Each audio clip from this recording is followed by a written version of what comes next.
Interesting. Hi, everybody. Hi. Thank you so much for talking with me. I'm with the Tampa Metal Zine.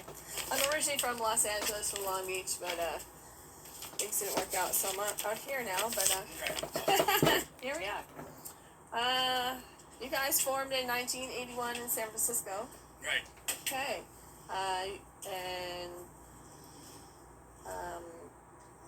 So let's go back. What was the music scene like in 1981, 82? In the Bay Area, in LA, Bay Area. Magical. Yeah. Yeah. It's really funny to start the subject. So many of these interviews I've been doing, like 90% of them, that's all anybody asks. Oh, well, we're gonna start. I swear to God, that's all they want to hear about. What was it like back then? You know what I mean? Well, I think it's all because we're passing the torch to the younger generation. Yeah. You know. And the sad part about it is, it was a time that will never repeat itself. right. Agreed. Because it was just At any there given was none time, of this. Right. There was no phones. it was Yeah, record stores and live music venues, and there was a time in the '80s, literally throughout the '80s in LA and in the Bay Area, where there were a dozen clubs to play, Right. and they were popping and they were packed, Yeah. and you could find a gig pretty much every night of the week between Southern California and Northern California. You could find a gig any day of the week. Right. Yeah. And I mean, every major city, it was going on. San Francisco had its one thing. A little bit maybe Oakland, harder, San Jose. Metal. There was a metal scene in LA, but there was more of the hair metal. So there was some hair bands in the Bay Area, but not nearly as many. Not like as LA. in LA. The Bay Area with more thrash metal. Right. Yes. I mean, there was so much going on back then. You could the air even smelled different. It was like 7 nights a week. He's in Babu Hate Garden. Yes. I can still a- smell what Babu Hate Garden smells like. Yeah, because see, in San Francisco, in the early '80s, it just wasn't a hotbed for just rock bands or metal bands or anything. There was this huge freaking punk and new wave thing going on. That was in full swing And too. you're coming off the '70s with Journey and Right. obviously Grateful Dead and all these other '70s bands, Jefferson Starship and all these other bands. It was just such an amazing time for music. Yeah. That, I was there, but I was like 15. Right. I was 15 in Boston. Right. So. I know. Magical time. What were your musical influences then? Like, who inspired you to pick up a guitar or drums, or I mean, I can answer first. It was my dad. Your dad? Oh, Yeah. He was your a big dad a band. musician? He was a big band drummer. Oh, excellent. My dad loved Glenn Miller. That was his. Yeah. Well, my father, he worked for like Woody Herman and Dizzy Gillespie, Oh, that's so Yeah. awesome. and a lot of really well-known jazz artists. Up until unfortunately when he passed away.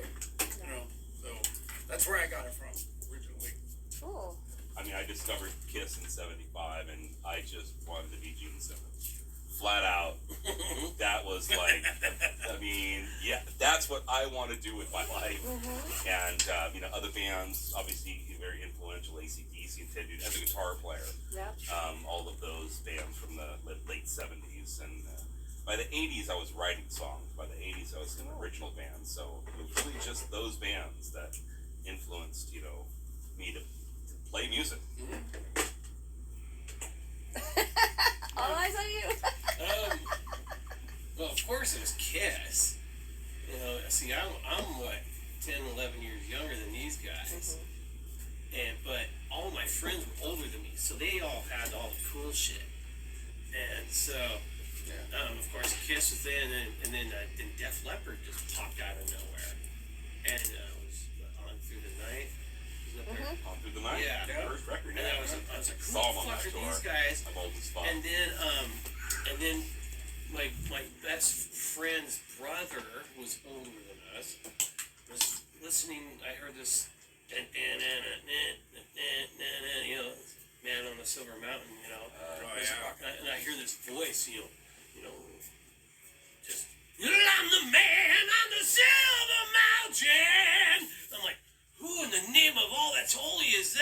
And I'm just like, going run over Martin, and I go, Walter, who's that? And he goes, oh, it's Rainbow.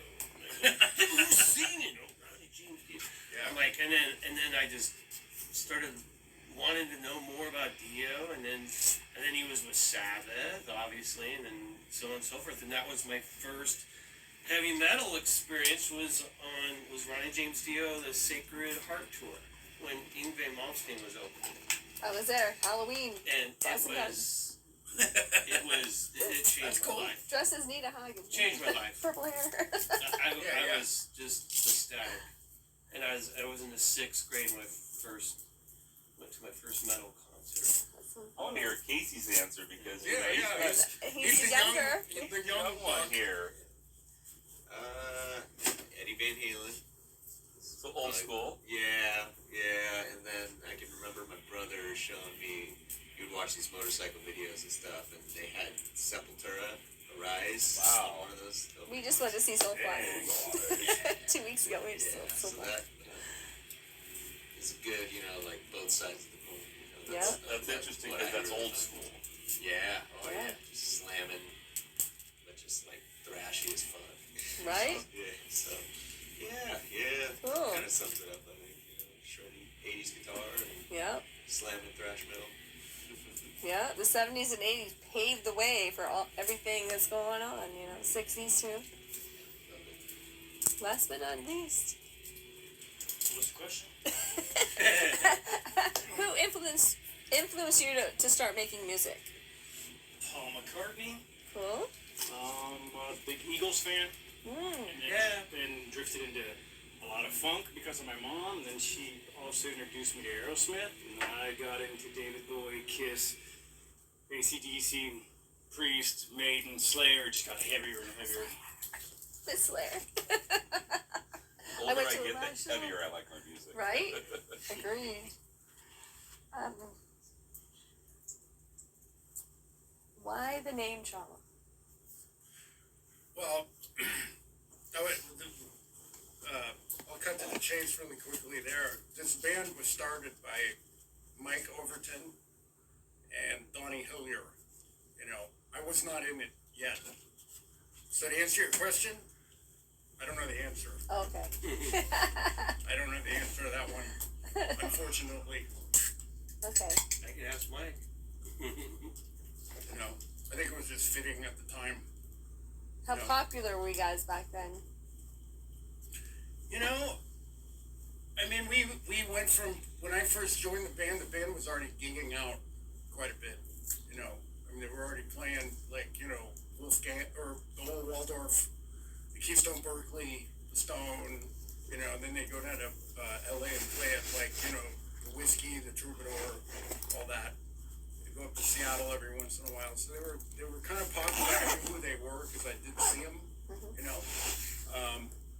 and obviously we would play, the Wednesday night, and then the way those clubs worked back then, if you knew you were onto something, you didn't have to do the pre-sale ticket bullshit. You know what I mean? So once we went from playing, say, a Wednesday night, to headlining or whatever on a Friday or Saturday, it was slowly, building into something, and that's what led to Mike Varney back then of Shrapnel Records. He started showing up to our shows, and then one night he actually came to one of our rehearsals. He surprised all of us. He came to our rehearsal and said nothing to anybody, sat on the floor, plugged his ears, and listened to about 3 or 4 songs, and just got up and left. And we're going, okay, well, we fucked that up. We must not have liked it. The next gig we were doing, maybe a couple months later at the Stone, lo and behold, he showed up with 5 contracts. Wow. And we're 20-year-old kids. We signed the contract on the wall of the Stone. Wow. It was paid. Back then, Varney kind of knew what he was doing. Yeah. And had we known, we should have had an attorney look at the contract, but none of us knew. We're so freaking excited. Right. So, signed on the dotted line. So, so to answer your question, it was moving up, But you gotta remember in those days too, all these metal bands, you know, Slayer, Legacy, which became Testament, you know, freaking Lost Rocket, Exodus, you know, I'm sure I'm missing some, even Metallica, you know. Yeah, Metallica was kind of ahead of the pack at that time. You know, they were, by that point, yeah, they're a little bit more ahead of the story pack. bass player, But, right? right. But everybody was really trying to find their legs. Right. You know what I mean? And Everything was so new. Everybody was checking everybody out. You know what I mean? So if there was one band playing at, say, the Stone, just for instance, and you go check out that band, and they're playing some really fast, heavy song, it's like, okay, we gotta write something like that. So there was this competition thing going on, which was really cool. You know? Yeah. So, I think there was the same in LA. I had a friend. yeah. I had a friend who did some movies about it. Bob, no, I can say his name wrong. Bondian. He just passed away recently, but he had all these. I forget the names of them, but the thrash metal scene in San Francisco and the LA scene, like Eddie Van Halen, how he was coming up. It was similar, very similar. Yeah. You know, check out those movies. They're pretty great. Oh, yeah. So you guys disbanded in mid-80s. Why? Like 85. Probably at that time, I think, you know, that by then the Scratch and Scream album was out, and we started getting a lot of reviews coming in from Europe, you know, England, like on Kerrang and all these magazines. But everybody in the band, you know, we were playing so many local gigs, you know, and at that time, Varney's label was brand new, you know what I mean? And he was not interested in doing, you know, tour support, you know. So basically, it was a combination of that and people being distracted, just like, you know, everybody was in their 20s. Yeah. You know what I mean? It's like you're working and you know, oh, this band, you know, people start doing different shit, you know, with bands, you know, and it just kind of just, you know. Fizzled out. Kind of. Yeah.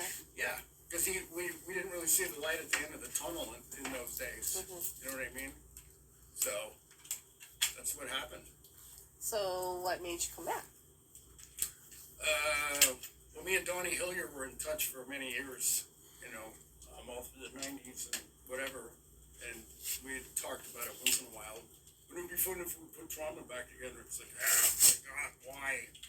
You know, and it's like we need some kind of catalyst to make it seem like there's a reason to do it. And Varney, in 2013, wanted to do a re-release on the Scratch and Scream record. So that's kind of what did it, you know. But and Varney suggested maybe you guys should put a band together, you know, in case you get an offer to go play a festival or something, which we did, Awesome. you know. But the sad part about it is we had one rehearsal with the original lineup that played on the Scratch and Scream record, and it was freaking atrocious because nobody was playing. Oh. You know, I mean, especially playing that type of music. You know, and it was like, oh God, we're gonna have to like look for some people. Yeah. So, Fair enough. yeah. So we're progressing. We're in the 2000s, right? Yeah. I'm sorry to hear that Donnie passed away. My condolences. That's sad. Yeah, What happened? He had lung cancer, Oh, that's so sad. and it happened. It happened fast. Yeah. It was me and Steve. This is before Brian came on board, or these guys. You know, We were writing this record that we have now, right?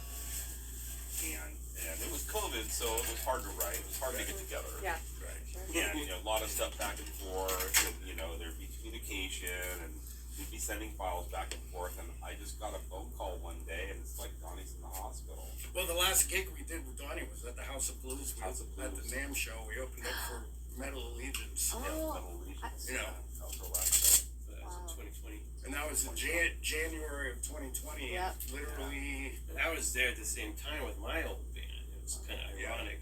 yeah. I was at that show. I used to work at the convention center. Oh, okay. Yeah. Yeah. And then I would say he passed away in September. had to be like, But there was no warning whatsoever. It was no. he was in the hospital and he was gone 2 weeks later. Yeah, I mean, I was literally at the recording studio with all my drums, Ready to record this record. getting, bringing my stuff in there, and then I got a phone call from his ex-wife. It basically said, it doesn't look like Donnie's gonna make it through the night. I'm like, holy shit! And none of us could go visit him because of fucking Right. COVID, I know. which really sucked. Yeah. And then boom, it happened. And then, I'm so There's a sorry. song on this record that he wrote the lyrics for that's talk about that specific thing. yeah, The end of everything. Yeah. Oh, yeah. It's heartbreaking. He was a cool guy. I wish I met him. Yeah. So how's this one doing? They choose to Brian? fill? Honest to God, at that time when Donnie passed away, I mean, it was like, Steve's been in this now for a long time. We were like, what are we gonna do? You know what I mean?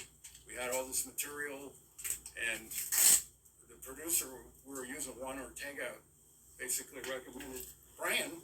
He goes, oh, I might have a guy, So we started talking for a while on the phone, and getting to know each other, and then,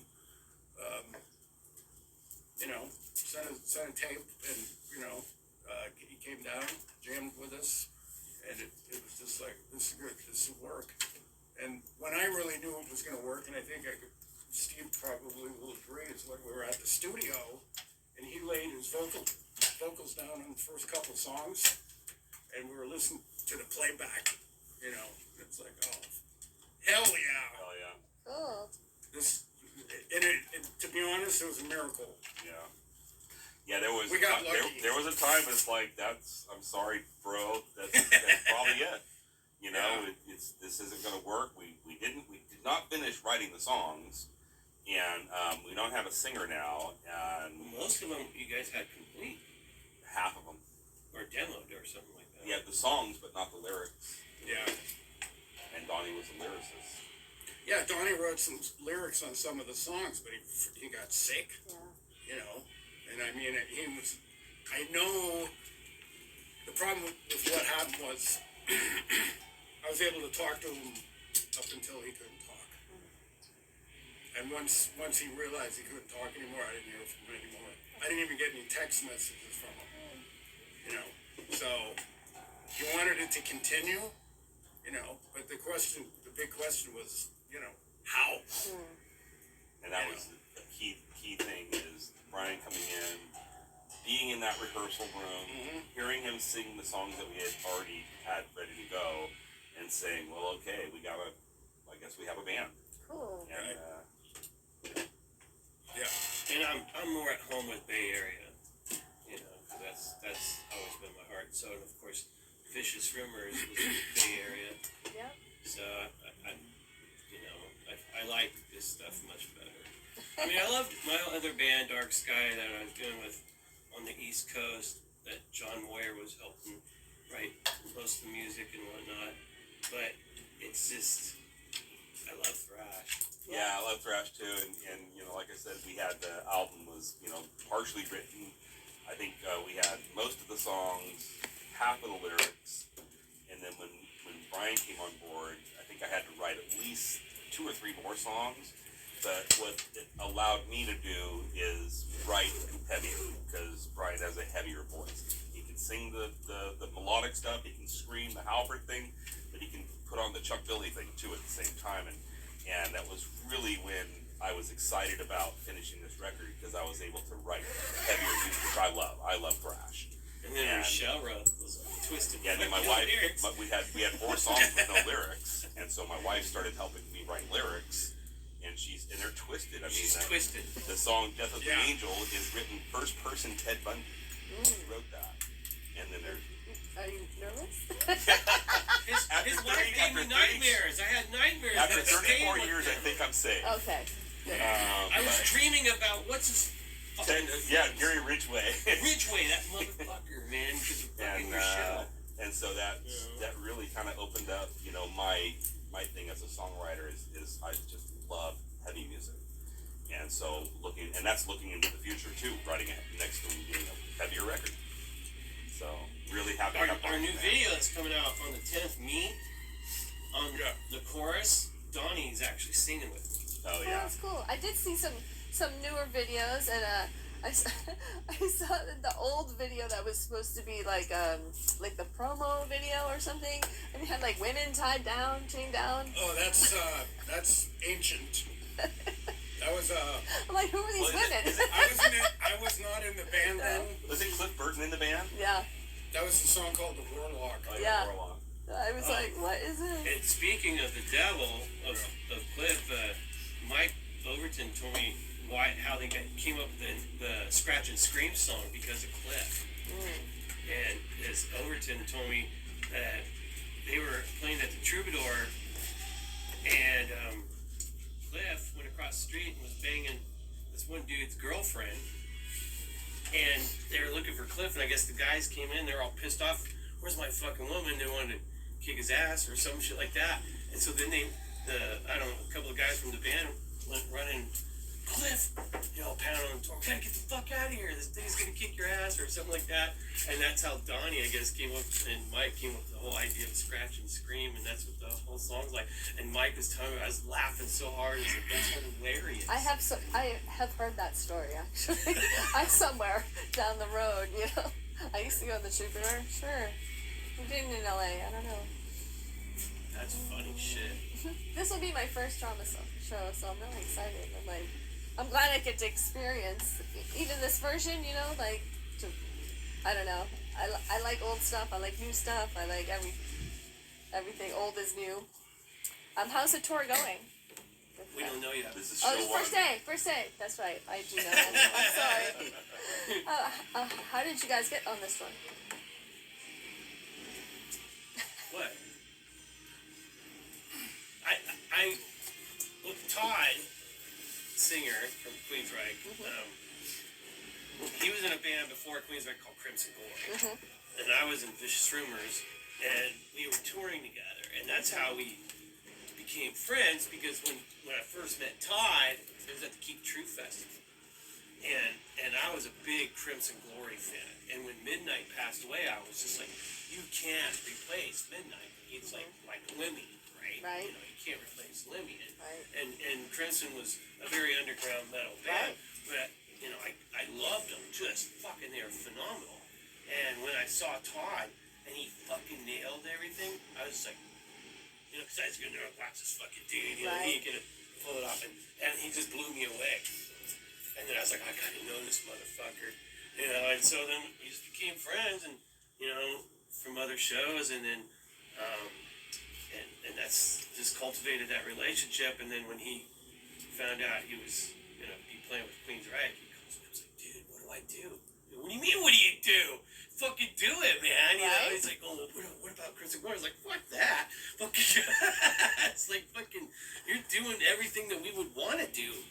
This is a great opportunity for Exactly. him. So he just, ran with it, and then I don't know, we just stayed friends, and then, Todd offered my old band to go with them in Europe, and then develop more relationships with the guys, and then when they had an opportunity, and Todd's like, dude, we need a band, you want to do it?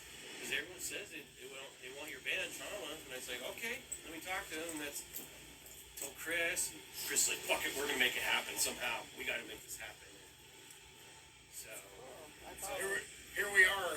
Here we are. That's cool. it was tough, but Does Todd live he in pulled it like? out. So Todd's he, from Florida. yeah, I saw him at a Striper concert. I ran into him Oh and yeah, he loves Chris those fuckers. Jericho at a Striper Yeah. concert. Oh, is Chris coming out? I don't know. I ran into him in Striper, but Oh, a okay. few months ago, or whenever that was, January. I think.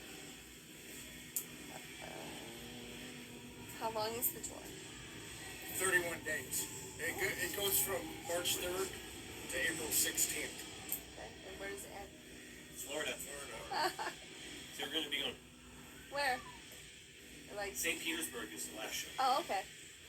So that's my side. I'm over in. So yeah, you should come to that show to Probably. compare Yeah.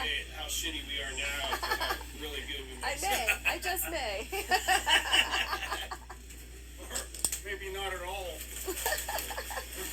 Are there any old Trauma songs that were recorded that were never released? Somewhere? What wasn't that Warlock one that you sent? You guys did? There's a few. Yeah. There's a few. Will they ever be released? Yeah. Cool. Some point. At some point. They I were don't know talking when about they some old Cliff Burton songs. Yeah. It all depends on who wants to open their checkbook. Yeah. Fair enough. Money talks. Did the guys in Metallica ever come see you guys play? What Or again? have you? Have the guys in Metallica ever come to see you guys Oh, play? years ago. Years ago. Yeah. You think they'll come out this time? No? I don't know if those guys just go out randomly. I think like Lars does. that. Yeah. It'd be cool if they I think did. Lars. And Robert does too. He's in LA. Yeah, but Trujillo, he remembers what it's like to really struggle and, Yeah. you know, Yeah. Metallica's been spoiled for a number of years. Yeah. He's still he knows it. He knows his people. Like he Yeah. hasn't really changed. Yeah, I remember watching Armored Saint Suicidal, or in the Symbol of Salvation tour. So awesome. The last time I was here, I saw Army State with Was. That was in Wasn't November. that brilliant? Yeah. I loved it. It's the only time I I've saw been him here. in San Francisco. Awesome. So amazing. I love Army Because State. I'm a huge Joey, Blackie. Joey's my hero with that band. Joey I'm Reed. a huge Blackie fan, and I love John Bush, and so I was just tickled pink. Yeah, it's awesome. So you're supporting a new album. How many songs will be here tonight? 6. 6. Cool. Yeah, 5 off the record. The Five new off the record. Right? 5 off the new one? Yeah, we're focusing on that record. Yeah. Of course. One off of the last song. We are kind of contemplating too. Maybe we might play a little rendition of Freebird. Cool. You know. But there's enough people out there like, you know, Depends. It Leonard depends Skinner's what. gonna play the Strawberry Festival in a couple of weeks. It depends what time our keyboard player gets here. Okay. Yeah. So. So it was late? No, I don't. He's picking on you. Okay. It's all good. How do you guys come up with material songs to write? You just have your wife, right? I drive in my car. Okay. I think most of my writing happens in my head. I write pretty much the entire song, the entire arrangement, melodies, harmonies, drums, everything I write in my head. And then before I ever sit down with a guitar, if I have a riff in my head, like how normal people write songs, they sit down, they get together with dudes, and Chris knows that I shut down. If I'm in a room with guys and I say, hey dudes, here's a riff, I can't do it like that. I've never been able to do it like that. And so I come up with pretty much everything in my head before I ever sit down at a console and start playing and creating. Okay. And so this is the first time that I've written with my wife because, like I said, Donnie had written half the songs on the new record. And we got Brian in, but we really didn't have enough time to work with Brian to write lyrics and stuff, and I was kind of stuck. And I'm just laying there at the house, just trying my best. I'm not the guy to write lyrics, and she just started coming up with some things that really helped me finish these songs off. But yeah, the process happens completely in my head, Cool. 100%. I don't know how everybody else does it, but that's how I do it. So I know everyone was influenced, in the beginning, like AC/DC, everything. But who? Nah, AC/DC, not for me. Not for you. Well, who influences you now? Like who? Who do I like now? Yeah. Who do you Yeah, like now? that's interesting because I love, like I said, the older I get, the heavier I like my music. So I'm listening to stuff now more like Gojira, Whitechapel. I discovered Slayer later in life. I wasn't a Slayer fan. I play in, I don't know if you know who the supergroup Dublin Death Patrol. Yeah. So DDP for life. I'm in DDP, right? My cousins live in Dublin. So DDP for life. Livermore. Yeah. And so, hanging out with those guys and writing a couple of albums with those guys really got my blood flowing with thrash and heavy, and I just love heavier and heavier music. So that the new bands I'm influenced by are heavy bands. I'm a black metal guy. Okay. Yeah, like Behemoth. Latane, Dark Funeral, Old School Dark Throne, Old Emperor. Man. I like Old Behemoth a lot, their older stuff. I like you a lot. Belphegor from Austria. I love Helmet. The guy cracks me up. He's so funny. But I really like a lot of Swedish shit, like Nocturnal Rites. Okay. And I love Primal Fear from Germany. Yeah, I like them A too. lot. So I like listening to those guys. I'll be right back. I gotta go meet somebody for Okay. a sec. All right. We're wrapping up anyway. So. I- How about you? Sorry, I didn't mean to cut you off. No, you're fine. It will go on forever. I mean, the newest band, probably Black Dahlia Murder. Oh yeah. Yeah, they got an amazing new guitar player. It's starting to sound really good, like the production starting to Oh. sound pretty amazing. Yeah. The new Megadeth record's pretty slamming. Yeah. Yeah, sounds good. They got Totally a lot of is. good personality in there now. So. Yeah, and you got Marty Freeman tonight. It's awesome. He's Yeah. awesome live. I've seen it quite a few Yeah. times. Yeah. I saw him at NAMM one time, Yep. but it was in a room, and he was on the same level as us, so all I saw was his hair. Oh yeah.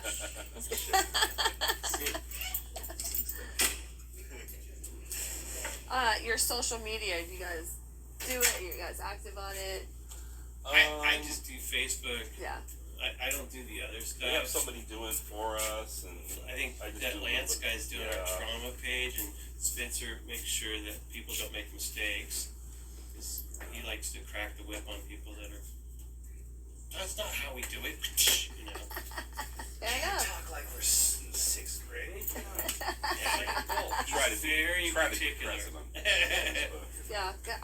You know, it's come to social media is like everybody kind of comes together through, especially after 2020, and that's all you had. You couldn't go out into I just public. do stupid shit on my page. I'm always doing hammy stuff or whatever, but you know, like I like to annoy Chris when he's driving, or Steve thinks I'm ridiculous. I get bored. No. And I can't help it, and I think it's funny. Whatever. Pantera made a lot of money off their stupid videos.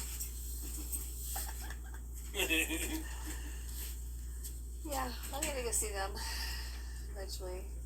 All right. Well, I think that's all I have for you guys. Thank you so much Awesome. for You're welcome. talking to me, and I'm excited for your show. Are you guys excited? Yeah.